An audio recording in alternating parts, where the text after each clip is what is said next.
और अब चले खबरों में आगे बढ़ते हुए इस बीच एक बड़ी खबर आपको बताते हैं कि दिल्ली धमाके को लेकर के यह खबर सामने आई। गृह मंत्रालय ने एनआईए को अब जांच सौंप दी है। गृह मंत्रालय में 3 बजे एक बैठक होनी है और फिलहाल ये जानकारी आपको दे दें, गृह मंत्रालय की ओर से एनआईए को ये जांच सौंपी जा चुकी है। तो बड़ी खबर है, ये बड़ा अपडेट। गृह मंत्रालय की ओर से 3 बजे एक बैठक बुलाई गई है। इस बैठक में कई निर्णय और लिए जा सकते हैं दिल्ली धमाके केस से जुड़ी हुई, क्योंकि दिल्ली धमाके में अब तक कई बड़े अपडेट सामने आ चुके हैं।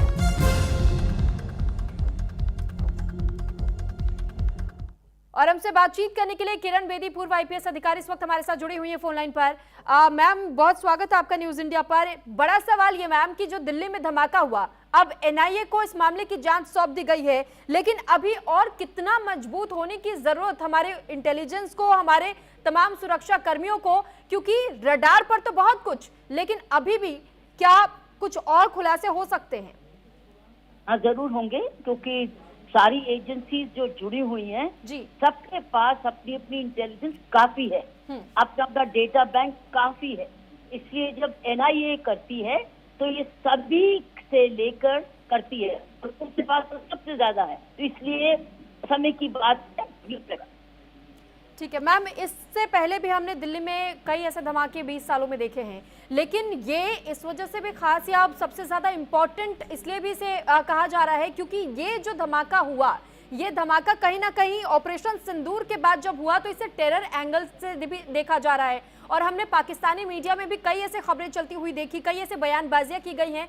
तो क्या इस लिहाज से भी इस पर सरकार को भी गौर करना और इसका जवाब देना जरूरी हो जाता है? इसीलिए तो एनआईए को दिया गया है, क्योंकि वो नेशनल इन्वेस्टिगेशन एजेंसी इसी मामले में, और इस मामले में वो काफी ज्यादा वेल इन्फॉर्म्ड है, वेल एक्सपीरियंस है, वेल कनेक्टेड है। इसीलिए दी गई है सरकार का। और सबसे ज्यादा इम्पोर्टेंट बात जो सरकार ने, मैं समझती हूँ, मेरे नजर में की है, वो जो सारी एजेंसीज को कल रात को ले आए, सारी को, क्योंकि ये इंटरस्टेट क्राइम था, इंटरस्टेट कोऑर्डिनेशन से ही कनेक्ट हुआ है, इंटरस्टेट कोऑर्डिनेशन से ही डिटेक्ट हुआ है। अगर ये इंटरस्टेट कोऑर्डिनेशन नहीं होता आपस में, जेएनके की, हरियाणा पुलिस की, दिल्ली की और आसपास की, तो फिर ये ऐसी डिटेक्शन नहीं होती, बहुत ज्यादा नुकसान हो सकता था। ये इंटरस्टेट डिटेक्शन हुई है, इंटरस्टेट प्रिवेंशन हुई है, ये है। अब तो सिर्फ बात है कि सारी कॉन्स्पिरेसी को खोलना कैसे है, और ये जो यूनिवर्सिटी में पढ़ते रहे, ये हुए इनका। ठीक है मैम, एक सवाल इसको लेकर भी है कि जिस तरीके के अब तक कई लोगों को हिरासत में लिया गया, या कुछ नाम भी सामने आ रहे हैं, अब तक 5 नाम, लेकिन उनके नामों के आगे मैम डॉक्टर लगा है।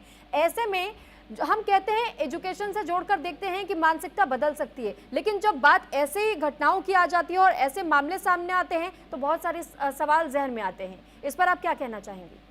यही शिफ्ट हमारे टेररिज्म की अभी नई शिफ्ट है, जहाँ वो जो घर के छुपे हुए कमजोर वर्ग जो है वो ही नहीं है अब। जी मैम,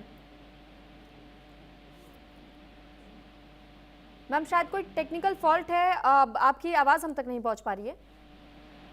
आवाज आ पा रही? जी मैम। तो मैं ये कहूंगी, यही शिफ्ट हुई है, ये टेररिज्म में नया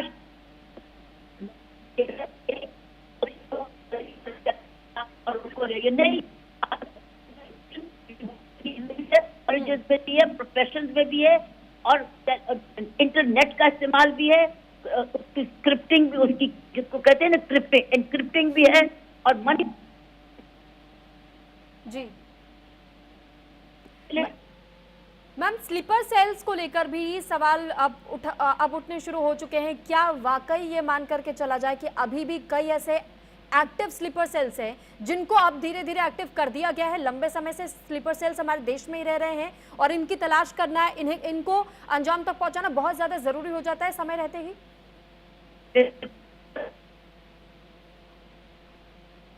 हमको स्ट्रॉन्ग करनी पड़ेगी और पब्लिक का सहयोग ज्यादा लेना होगा, क्योंकि हर आदमी को पता तकरीबन होता है कि मेरे आसपास कौन है।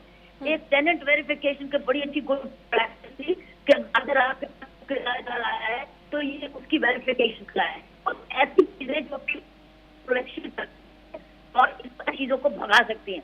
तो स्लीपर सेल में मीन्स हमें रेजिडेंट वेलफेयर एसोसिएशन, पंचायतों को, सिटीजन वार्डन स्कीम को, अपने बीट सिस्टम को, ग्रास इंटेलिजेंस को। ठीक है, ठीक है मैम, बहुत धन्यवाद मैम आपका हमारे साथ जुड़ने के लिए और अपनी बात को रखने के लिए। तो फिलहाल इस बीच लगातार हम आप तक अपडेट्स पहुंचा रहे हैं।